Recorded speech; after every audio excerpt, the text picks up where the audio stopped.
everyone, and welcome back to Nature News live from Zion National Park. Now, there's no better place to chat about preserving nature than in one of America's most beautiful parks. So let's start today with some of the changes that have actually gone into effect at many of America's national parks.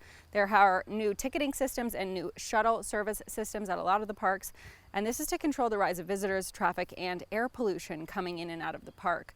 Now, to access Zion, for instance, you have to get a shuttle ticket, which do sell out rather quickly. You can also bike or walk into the park. This helps reduce air pollution, lowers the stress on animals, and helps the ecosystem as well. So if you're visiting a national park this summer, make sure you know what restrictions exist so that you can have the best experience in these beautiful places. And on top of that, make sure that you're always recreating responsibly. That means staying on the trail, leaving no trace, not interfering with animals, and just being a good steward of the land.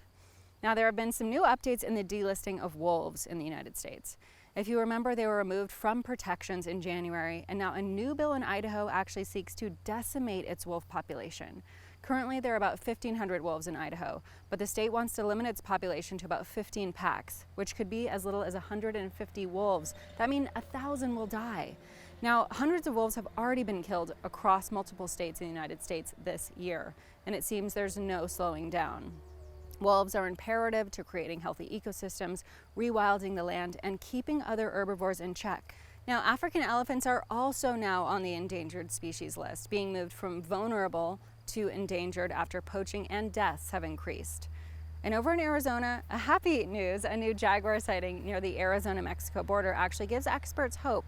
The exclusive findings suggest the jaguar's range may be expanding, and a new study verifies the U.S. has plentiful habitat to reclaim, if the cats can reach it. And over in Florida, a new study shows that half of Florida's manatees have the herbicide glyphosate in their bodies. Now, as summer comes, a lot of people are going to be out weeding their gardens. Please do not use Roundup. Glyphosate is the chemical found in weed killers like Roundup and has been used widely in household and agricultural fields for years. It's a known carcinogen, and we must stop purchasing it and using it.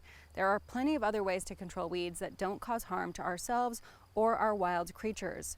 Now, manatees are endemic to the Florida coastal waterways, and they're already dying in droves from things like red tide, boat collisions, habitat loss, and scarcity of food.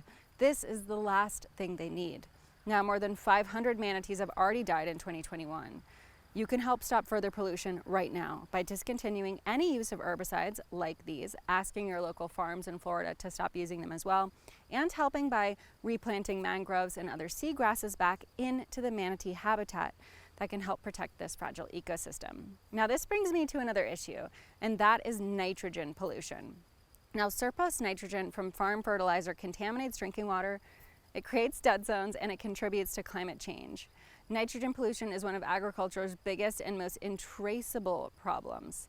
Crops can't grow without it, so the critical nutrient comes from lots of sources, and farmers often add extra nitrogen through synthetic fertilizers or manure to their crops, and sometimes it's too much, but it's hard to know what is too much. Now, they add more to have high yields, but because plants can't use it all, the excess makes its way into groundwater and washes into waterways where it contaminates drinking water and creates vast ocean dead zones. This is also in lakes and rivers. Now, excess nitrogen is also released into the air as nitrous oxide, which is a greenhouse gas that is 300 times more powerful than carbon dioxide in its ability to drive climate change. Now, even right here in Zion, the Virgin River, which runs right next to me through this entire park, through the Narrows section, which is pretty famous, is contaminated with cyanobacteria. Now, this is a nitrogen-fixing bacteria, so it appears when there's too much nitrogen in the water. Often in times where there's areas of sewage or fertilizer runoff, it can actually be fatal and toxic to children and pets. So you cannot dunk your head under the water here or drink the water in these areas where this bacteria is present. And this is coming up in a lot of places around the country. Now, we're making plenty of headway in emissions standards in this country, but I think water, we still have a long ways to go. 1 in 3 people actually live without access to clean drinking water, and now we're polluting some of the most pristine places in this country. So it's pretty sad, and we have a lot of work to do. But I hope you guys enjoyed this episode. That's all I've got for you this week, because I've got to get back to exploring this beautiful national park. And if you guys want to see more from beautiful places like this, make sure you are following me on social media and check out my other YouTube channel too, because I'm going to be hiking and exploring some of these national parks as well. I will see you guys next week on Nature News. Thanks so much. Don't forget to subscribe and give this video a thumbs up.